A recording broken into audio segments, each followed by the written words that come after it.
అందరికీ నమస్కారం. ఈరోజు పొద్దుగాల ఎడ్ల బండి కట్టుకొని వచ్చి మన వర్షం కోసినాం కదా, ఆ గడ్డి ఈరోజైతే తొక్కబోతున్నాం అన్న మన ఎద్దుల బండిలో. సో మనకి ఎద్దుల బండి అయితే ఉంది కదా, మన ఎద్దుల బండిలో చిన్న చిన్న పనులు మన ఎద్దుల బండితోనే చేస్తాం అనమాట. నేను నాన్న అన్న వచ్చినాం అనమాట. అయితే అన్న గడ్డి పైకి ఇసిరేస్తున్నాడు. నాన్న గిట్ల తొక్కాలని చూపించుకుంటా చెప్తుంటే నేను తొక్కుతున్నాను. అయితే కొద్దిగా నేర్చుకున్నాను అనమాట. మన పని మనమే చేసుకోవాలి కాబట్టి మనం ఏ పనైనా నేర్చుకుంటే రాందంటూ ఏది ఉండదన్న. మీరు కూడా కొద్దిగా ఓపిక పెట్టి మీ నాన్న కానీ మీ అన్నలు కానీ ఎవరైనా తెలిసిన వారు నేర్పుతుంటే నేర్చుకోండి. ఖచ్చితంగా ఉపయోగపడుతుంది. మనకి వ్యవసాయం చేసే ప్రతి రైతన్నకు, యువ రైతన్నలు కూడా ఉపయోగపడుతుంది. ఎందుకంటే ఇప్పుడు మొత్తం మిషన్లతోటే ఈ వరిగడ్డి కట్టలు కట్టిస్తున్నారన్న.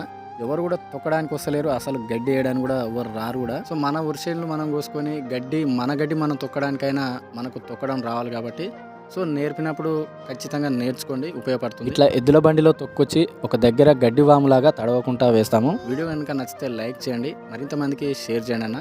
మరిన్ని వీడియోస్ కోసం మన ఛానల్ని తప్పకుండా ఫాలో అవ్వండి. జై జవాన్, జై కిసాన్.